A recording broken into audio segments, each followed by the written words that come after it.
do Pai, do Filho e do Espírito Santo. Amém. Caros irmãos e irmãs, falando da tradição apostólica, vimos que a pregação apostólica aconteceu oralmente e por escrito, ou a transmissão do Evangelho, segundo a ordem do Senhor, se fez de duas maneiras, oralmente e por escrito.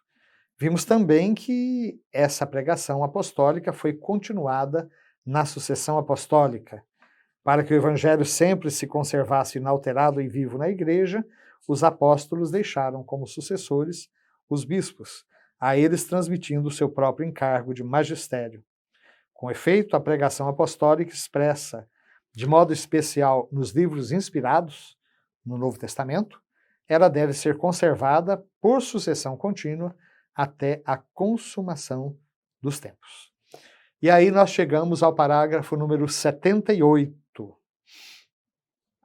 Essa transmissão viva, realizada no Espírito Santo, é chamada de tradição, porque distinta da Sagrada Escritura, embora intimamente ligada a ela.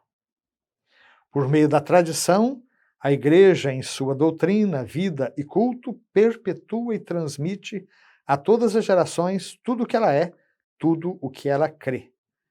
Os ensinamentos dos santos padres testemunham a presença vivificante desta tradição, cujas riquezas se difundem na prática e na vida da Igreja crente e orante. Sempre de novo, o nosso catecismo vai citando a constituição dogmática do Concílio Vaticano II, chamada Dei Verbum, sobre a palavra de Deus. Então aqui nós entramos num tema muito importante, o tema da tradição apostólica.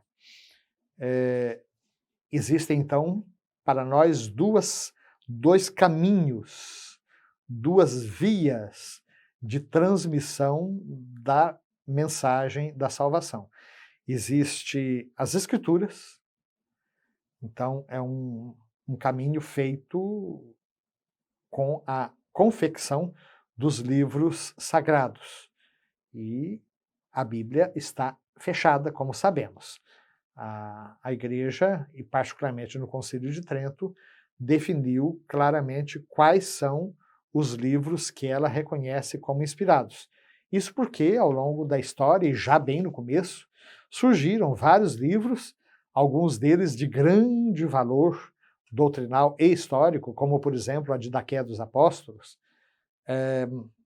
e logo em seguida cartas dos primeiros padres, né, como as cartas de Santo Inácio de Antioquia, por exemplo,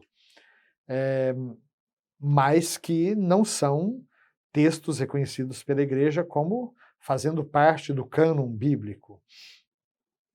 Nós temos ainda hoje, e é possível até comprar a tradução em português, os livros chamados apócrifos, tanto do Antigo quanto do Novo Testamento, que são livros atribuídos a apóstolos, por exemplo, mas que não são reconhecidos pela Igreja nem historicamente como vinculados a esses apóstolos e nem como inspirados e, portanto, aptos a fazerem parte do cânon bíblico, fazerem parte da Bíblia Sagrada.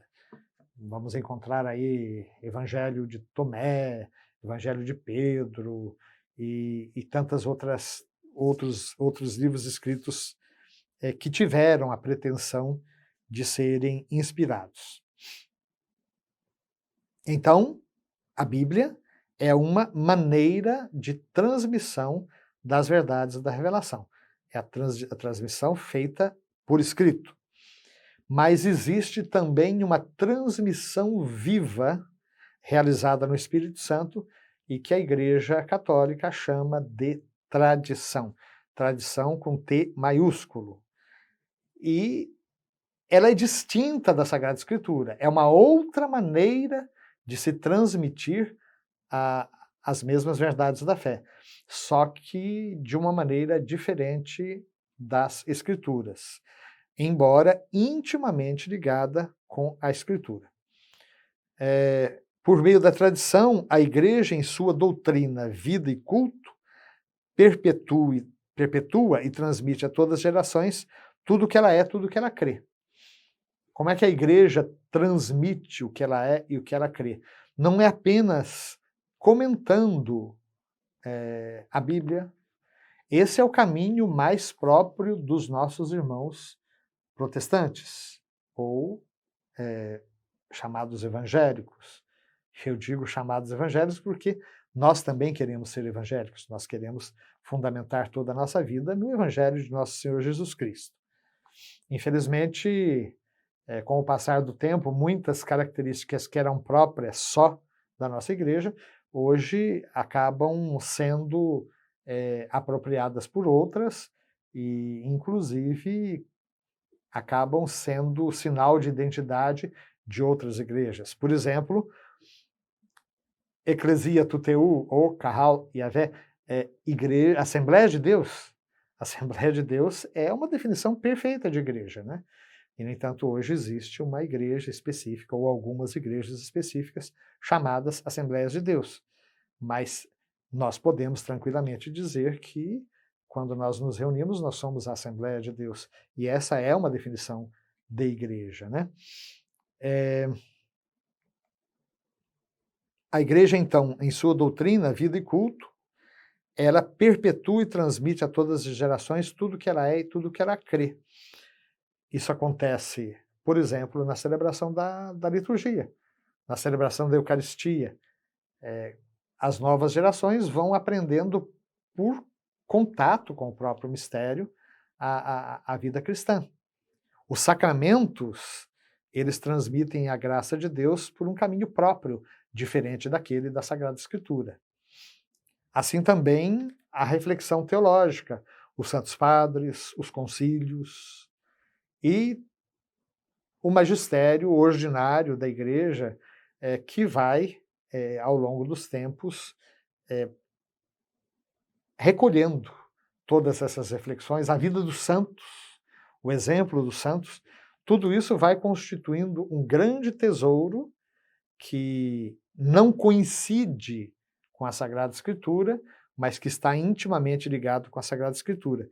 De modo que a igreja, na sua doutrina, na sua vida e nas suas celebrações, no seu culto, perpetua e transmite a todas as gerações tudo que ela é, tudo que ela crê. É isso que se chama de a tradição. Tradere quer dizer transmitir.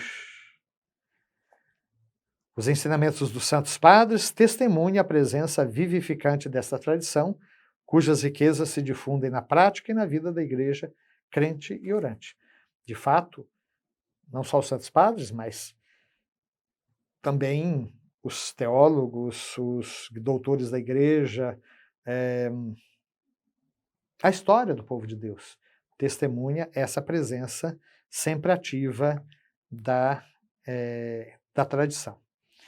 Então, meus queridos, aqui é importante a gente perceber, como já disse no programa anterior, que uma coisa é a tradição com T maiúsculo, outra coisa são as pequenas tradições que marcam as nossas comunidades.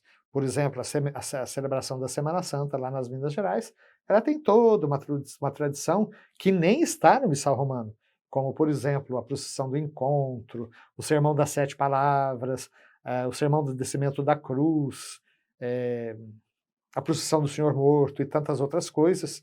Algumas são conhecidas em outros cantos do Brasil, outras são locais, mas são muito próprias do Brasil. Nos tempos que eu estive na Itália, por exemplo, a Semana Santa era muito mais enxuta, digamos assim, do que aquilo que a gente celebra nos nossos dias. A tradição, as tradições. Não é preciso renunciar a uma e outra. A tradição é caminho essencial da identidade da própria igreja. As tradições são formas que nós vamos criando para transmitir a boa nova em locais determinados. Que o Senhor nos abençoe hoje e sempre. Amém.